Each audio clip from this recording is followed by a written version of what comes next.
The commodity space is a very secretive industry. The companies that export millions of tons of the world's raw materials and natural resources have been known to operate in the shadows for centuries.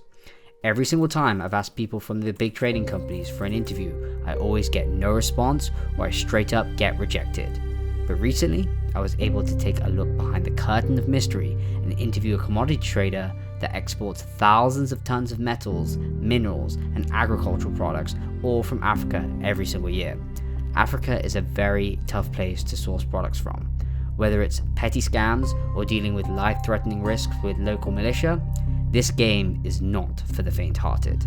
The man I'm interviewing today is Edward Aziza. He runs a bunch of commodity trading ventures, and I had him exclusively for 30 minutes. So without further ado, let's jump in. Edward. Thank you very much. Nice to meet you. Thank you very much. Nice to see you. Yeah. Why don't we start with your story? Okay. How did you first get into commodities? For me, I've always been a trader. When I was, since I was a child, I always liked to make money off selling stuff. But that was not my story in terms of academics. I had to go through, my parents were strict, so my father was a soldier. Yeah. So he was bent on education. So I read mechanical engineering in school, and I mastered in oil and gas management, hoping to go into the oil industry. But when I got back to Nigeria after my masters, I hooked up with my dad. He was into hospitality, agriculture. He was also into commodities somehow. Yeah. My dream was to be big in the oil and gas industry, crude oil and whatever. But somehow, as nature will have it, he died, and I had to take over that business of hospitality and agriculture. He was into making maize meal. It's called semovita back home, and a lot of people eat that, especially a lot of he was selling, exporting, and he was doing very well. So I had to take up that challenge to become an entrepreneur that I didn't plan for initially. And how old were you at this age? I think I was about 29 years old. 29 years old. 29 years old when I first got in. And at some point, we did very well in the hospitality industry. It's one of the biggest hotels in the Niger Delta region. So from there on, I had this thing in me that I wanted to do, sell stuff. And so a friend of mine came in from America. He's big, Metalex. It's a big company. They're into trading of commodities and all that. So he kind of actually, pulled me into it. He gave me some equity in his company. And since then, I looked at it. I said, wow, we can do this. Yeah. He was more into the metal commodities. And I decided, well, I'm not going to be fighting with you on your space. I'll go into the agro. Yeah. Since I'm already making money from your own company as well. So that's how I started. And like they say, the rest is history. The rest is history. Yeah. So talk to me about growing up in Nigeria. What was it like growing up? Because you've studied here in the UK, and you've also studied as a kid in Nigeria. What was it like there? And what was the difference, I guess, kind of like growing up? Well, I would say that there's a lot of difference. In Nigeria, you get flogged when you misbehave at home. Right. Over here, you can't really do that to the kids. So or you're gonna catch a case. Oh, you're gonna catch a case. And for me, my father was in the military, and my mom was a banker, and they were both very strict and what have you. So we kind of lived in military barracks, and so we lived for me, I lived like a regimented life. Right. It was more of trying to impress my dad with everything I did, and all that. So I would say, growing up in Nigeria, it was fun. We were free. We didn't grow up in the jet age, so we had other activities as kids. Not like now when my kids are all on their tabs and all that. Then we had to go out to play football. You get injured, you come back. Somebody tries to kick your leg on the football pitch. And it was fun. It was really, really fun growing up in Nigeria. So your your dad was in the military and he also had a business. Like, so how did that work? Like, was that at the same time, or like did he get out of the military and then? Okay, in the military, because our code of conduct says that you can get involved in agriculture as a soldier. Okay. It's allowed. In fact, all civil servants. Civil servants are the ones who work with the government, government corporations and what have you. So he was able to start fish farming, when he was in the military, and he grew up to the top echelon of the military. He was became one of the top military guys in Nigeria way back in '99. So from there, once he retired, he had made a lot of contacts, and he ventured into, first of all, hospitality. He had he had 2 units of about 50-bedroom hotel in total, about 100. So it was quite big. Yeah. And he wanted to actually sit there by himself. So some of his partners say, "Hey, you can't do that. You are not into business." Yeah. So he moved into agriculture. He was planting cassava. He was bringing in maize from the north to the south, because most of our businesses were in the south. He was bringing in maize and all that. We had silos. He built up a very big industry. Wow. They were doing bread. He had a bakery, so it was kind of self-sustainable. Yeah. And we also had a fuel station, a gas station. Oh, wow. So it was supposed to be like a supply chain of business, where the gas stations will supply the factories and hotels, and the hotels, will in turn, take in guests, people who come, expatriates from the factories and what have you, and you got chicken and all that from the farm. So it's all like intermingled, right? All like was, a kill box, yes, okay. All was, Interesting. So he was doing very well, but over time he had issues with the government in terms of, like what they do in politics. When your man is not in power, you always face some challenges. So what kind of challenges did your father face when he was building his business? Yeah, my father was, I wouldn't say fortunate or unfortunate. Fortunately for him, he was the head of the tribunal that jailed the ex-president, so then as a military guy. Yeah. So he was part of the tribunal. And when that guy came back to become president, he didn't take it easy with him.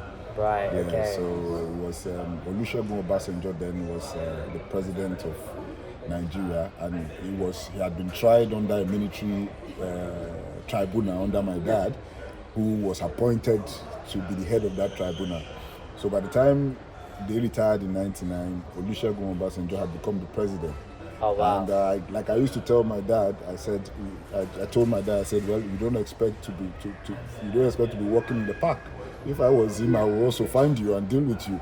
So we used to laugh about it. So that kind of affected the business, because he had to go, in the military they know how they do, so he had to go into hiding. Oh, really? Wow. Yeah, and all that. You have to. So they wanted to like almost kill your dad? No, probably. My dad will always say that the best armor is out of sight. Right. So what that means is that if I was going to shoot somebody, I must have that person in my sight to shoot the person. Oh, wow. So the best armor is out of sight, so you don't get shot. So he believed that he could go into a bit of hiding a bit, so he could. And after 8 years, he came back, but business had gone very bad. Right. And then we were still growing up as kids.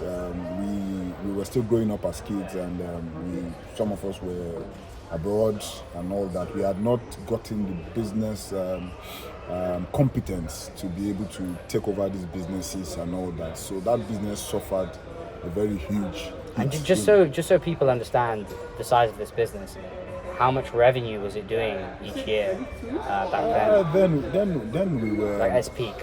Then we, at least in a year, all the businesses combined, we were close to about $5 million. And that's quite a lot. Because the exchange rate was very good then. So I think then the exchange rate was about 60 naira to a dollar. but today Okay. it's about 1,600.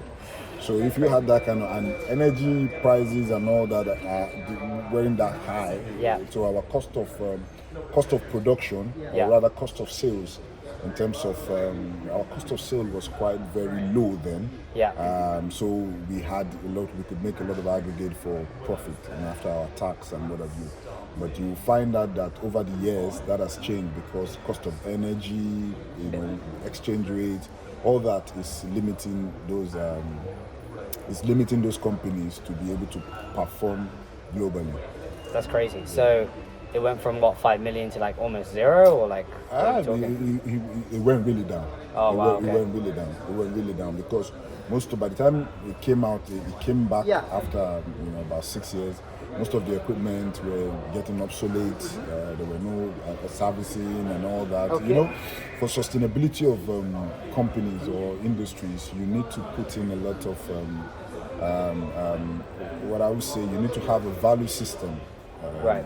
Like in the hotel now, we know that every 200 hours, all the generators have to go on for servicing. You have to change the oil. You have to ensure that the parts are working so that you can get that efficiency can be high. But when you leave those, just like a Mercedes, if you leave a Mercedes for a year, like we say, there's going to be a fault in it. Yeah. It's not meant to be packed.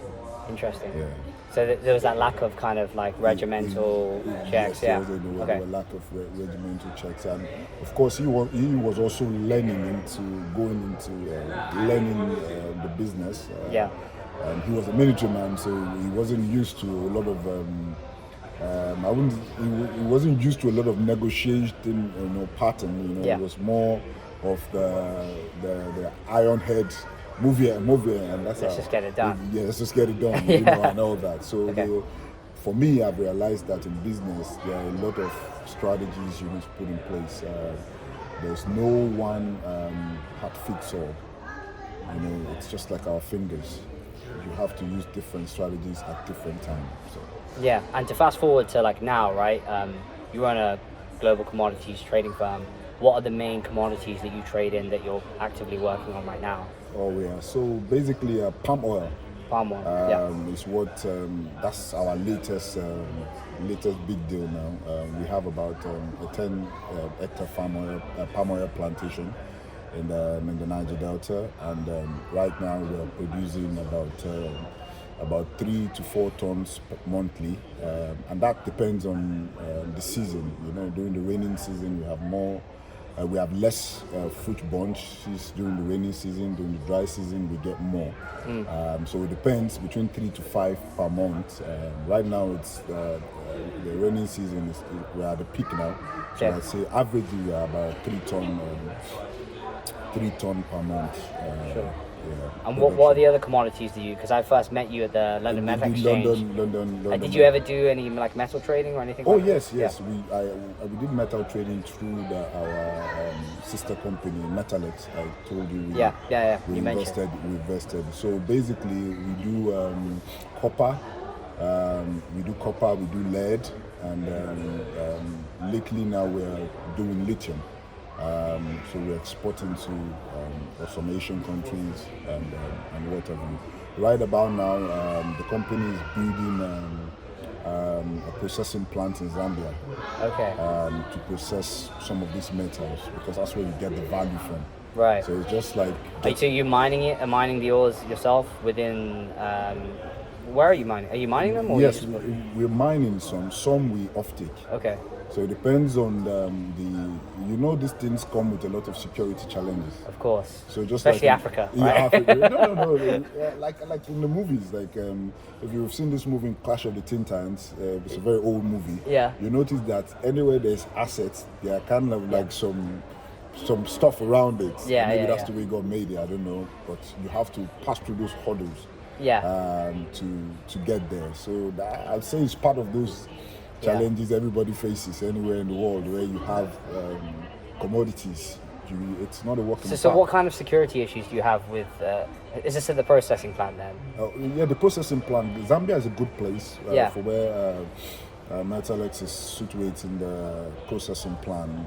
But we would have loved to have access closer to the raw materials. Right. And of course, to be a passionate Nigerian, we would have loved to build that plant in Nigeria. Of course. But there were some issues that were beyond us. Yeah. So we had to move into a place where we could have focus, we could have focus, we could have peace of mind. Peace of mind. Yeah, very key as an entrepreneur.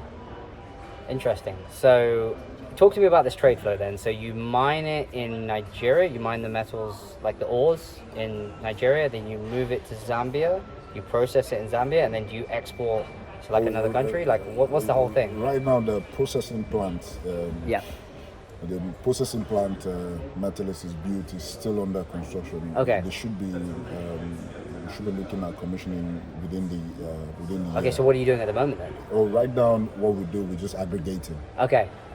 So we've been able to sign some partnership with some other mine owners. Yeah. Because what you find is that you find people who have this asset but do not have the technical know-how to bring out these things out of the ground. And some have the asset, they can bring out, they know how to bring it out, but they don't know where to go from there. Okay. So it's more like a supply chain thing where everybody needs to come together as stakeholders. Just like your company and all that, who's into doing a lot of great stuff in marketing and all that. So you need partners in all fragments to be able to get your stuff out there. Okay, so when it comes to this specific product, the metals, right? So obviously you have the mining partners. What do you add? How do you add value to the supply chain exactly? Well, how do we start? That's the first question. First of all, we started from trading. Right. We get these materials and we export directly. Yeah. And we did that to be able to raise capital. Right. Like lithium, Li, for example, lithium, which is the lithium ore. Once it's gotten from the rock, you cannot compare the price of, let me use the example of cocoa and chocolate. They say people, some companies export TikTok, what's the name of this trick? Sneakers and all that. Yeah. They export those things from... The finished good, right? The finished good. Yeah. Yeah, they export from all these African countries and they buy cheap. But they say Sneakers made $10 million and the cocoa man made $200,000. So it's just the same idea you bring into the metal industry. So because you have to, by the time you add value, it's just like gold. Yeah. When you add value to gold, you get more, you refine gold. Yes, exactly. You take out the impurities and by the time you add value to it, you might even find some other components in the gold metal. Like for gold ore, you can still get silver and so other things. So it's key when that value is added. So it goes straight to the value, you get that value proposition for, adding that, refining and whatever it is. Yeah, that's really interesting. So it's a lot of people think that they look at the miners and they look at the price that the miners will get versus the complete finished goods. Like say for example the lithium battery, right? It's there's a lot of things that a lot of hands that it passes through before it gets to the end user, and also they add different value at the supply chain, right? Like how do they transform it? How do they make it better? So yeah, I see where you're coming from. So are you saying that you started your trading company as kind of like a cash cow so that you could fund more like bigger projects, like actually starting a processing plant? Was that kind of the vision from the beginning, or was this something that you kind of thought of as you were going along? Oh yeah, so being in business for over 15 years, I always had that notion that a business from time to time must metamorphose into something better. Yeah. And you can't keep doing the same thing and expecting a different result. Yeah. So at some point when we have strategy meetings, people bring up ideas. Why don't we do this? Why don't we do this? Why don't we do that? And with what is in vogue now of electric vehicles, batteries, and what have you, it only makes sense to see that these commodities we bring out from the ground are used for these things. So how do we also be part of that? Yeah. Because one very important aspect of the commodity business is the back end.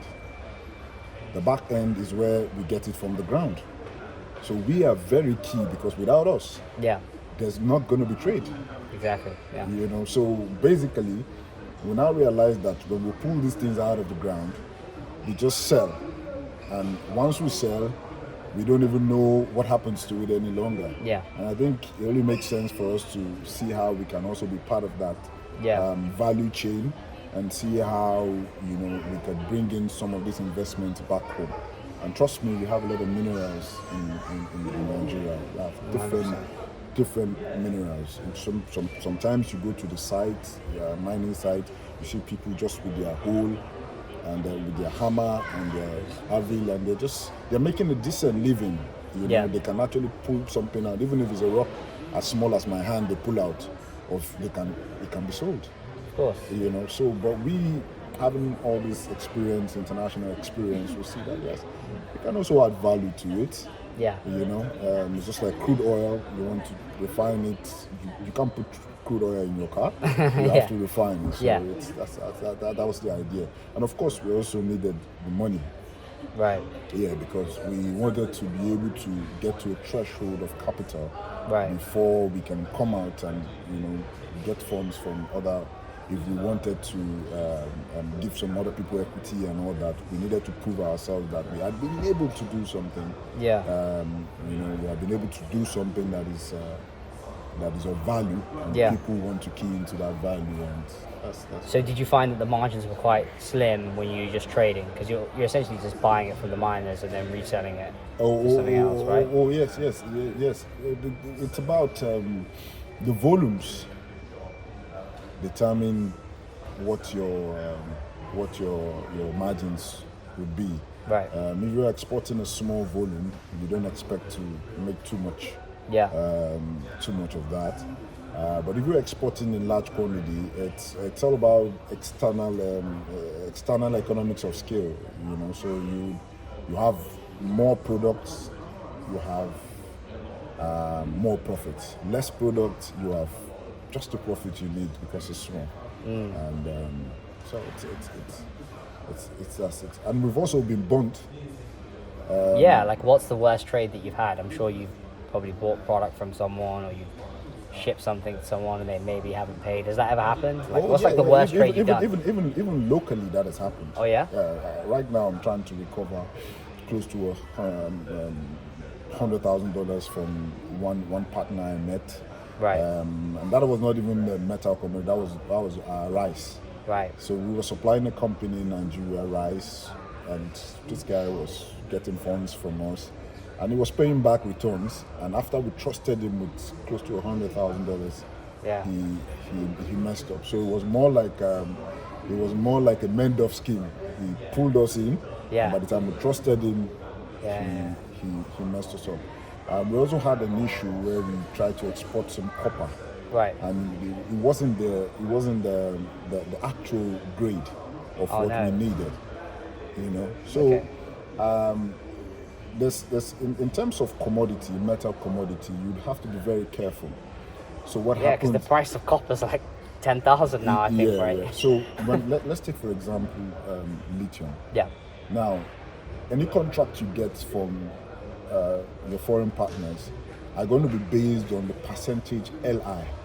LI is lithium, is short from LI in those ores. Yes. So now, say I sign a contract with you for 5% LI, and that's what maybe you expect to get 300 tons every month. That's about 3,600 tons in a year. And now, I can't. Maybe my mine can't produce that. So obviously, I have to offtake from other people's mines. And now, these things come in bags. Very, very. A ton is about 300 bags. Is it? 30 tons is about 600 bags. Is it? The way we package it. Now you can't test it all. Yeah. You can't test it all. So you must be very sure that when you do your assay, your test, you can only test some part of it. Yeah, because it's too expensive otherwise. It's too expensive. You can't test it every. So what we do is more or less like an aggregation of this. We do sampling and we aggregate. So we pick at random samples. Yeah. So by the time you pick random samples and you have the average, it might be going towards maybe the 5% that your company wanted or a bit less. So we give ourselves a range, 4.8 to 5.2. So sometimes we're lucky we are in that range. But a situation where an off-taker tells you that, wow, my lithium is 7%, and you take it out for testing and it's 2%. In fact, there was a particular trader who wanted to trade, and then we had a contract to supply 6% to some of our Asian partners. Yeah. And by the time we did the assay, it was 0.1%. So what did you do? Well, we didn't even continue the call. We didn't continue the conversation with them. So it's important that by the time you get a contract to export these things, you are sure that what you have is what they want. Yeah. So by the time you send what they don't want to them, Yeah. of course they'll reject it. So did you buy this yourself? Did you put all the money up already? They were for the 0.1%? Yeah. No. Okay. So what we do is, if I can meet up my target from my mind, Yeah. I can go to an off-take, another mine, and say, okay, I want to buy this from you. Yeah. Of course, I'm in the business, so I know what price range you could sell to me. Yeah. So before I do that, I must do a test. It's called assay. We must do an assay on it to know the constitute of the components of lithium and other minerals inside the ore. So that's one very important part. But by the time you have a contract, like I said, of 3,600 tons in a year, you can't possibly test all that. No. So you could just, that's why we do sampling and aggregation. So we just sample. So we'll have 100 bags. We can pick samples from and do the test. And hopefully we are at an average. And the way the mine works is that there's always there's always a thread of those commodities. Like I'm not a geologist, but I know that these things have, stems that you could trace. So if we're at maybe 80% feet down and 80 feet down, and you're giving me 5%, I would only expect that if we go deeper, we're going to get higher high percentage. Yeah. So obviously it's key. So we have that psychology that, well, if you're giving me 3% from 80 feet, you could be giving me 100. Yeah. Okay. 5% from 100 feet. So what happened with this copper deal? How did it all go wrong? Oh, we lost money. Okay, how much did you lose? We lost money. A lot of money. we lost a lot of money, and I've always had this in my mind that business is about you gain, you lose. It's not just about profits all the time. Sometimes you lose, and sometimes you gain. And they always say, how do you make good decisions from bad decisions? How do you make bad decisions from experience? So one good thing I have in mind about business is that if I get it right, I'm happy. If I get it wrong, I learn from the experience. And I've learned to remove my emotions totally from business. It doesn't help. Yeah, I can imagine it can be quite easy So I take get lost in it. Yes, I take up my emotions when I'm doing any business, especially in the commodity industry. You can lose money. It's certain. You can, if you don't do your POC analysis properly, as the people, the opportunity, and the context of what you're supplying, the people you're dealing with, you might lose money. So before I want to deal with somebody, I want to see. It's just like having a pitch deck. I want to see who are the people involved in this company. I want to see what are the opportunities. That's the O. I want to see what is the context. And now, in terms of lithium, there's a context because electric batteries. So the society encourages that context. Yeah. Just like during the COVID, there was a lot of sales from online. So there was a context that brought about that opportunity, which led to a certain prediction. To a very high. It led to a very high what do you say, a very high Increase in the price, in the yeah. price and all that. So with the copper thing, what actually happened though? Did you like not vet a supplier correctly? Like, what did you learn from that exactly? What we learned from the copper is that never trust. You cannot put your trust in someone who's selling to you. You have to ensure that you do your proper verification. Yeah. And I think there was a lapse in terms of our verification. We kind of used emotions because we felt that, this guy is going to supply us very well and all that, So it's important. Another very important aspect is, where are you getting your assay results from? Yeah, same thing happened to me as well, But you go ahead. I mean, what happened exactly? So where are you getting your assay results from? You want to ensure that whoever is testing these things have what it takes. Yeah. They have the competence to be able to give you a result that you could beat your chest and take it to the bank. So if you are not getting a very good report, and most times international reports are investors or buyers always prefer international, global testing brands, which can be very expensive for startups in the mining industry. Of course, yeah. So sometimes you have some local testing. They might not be giving us the actual. I mean, sometimes they might even get paid off, right? They might even get paid off, and in every business you have the political side of it. So, yeah, that's what happened to me. I mean, we bought aluminium wire scrap in China. First of all, you need to look at the data because China doesn't export aluminium wire scrap. It's an importer actually. So that was the first biggest mistake. Second biggest mistake was the price was too low. The third next mistake that we made was we got the supplier to do the testing and they just paid SGS off. So we got like a valid SGS report with the right percentage, but we still ended up getting scammed. No, the industry is crazy, right? The industry is crazy. Yeah.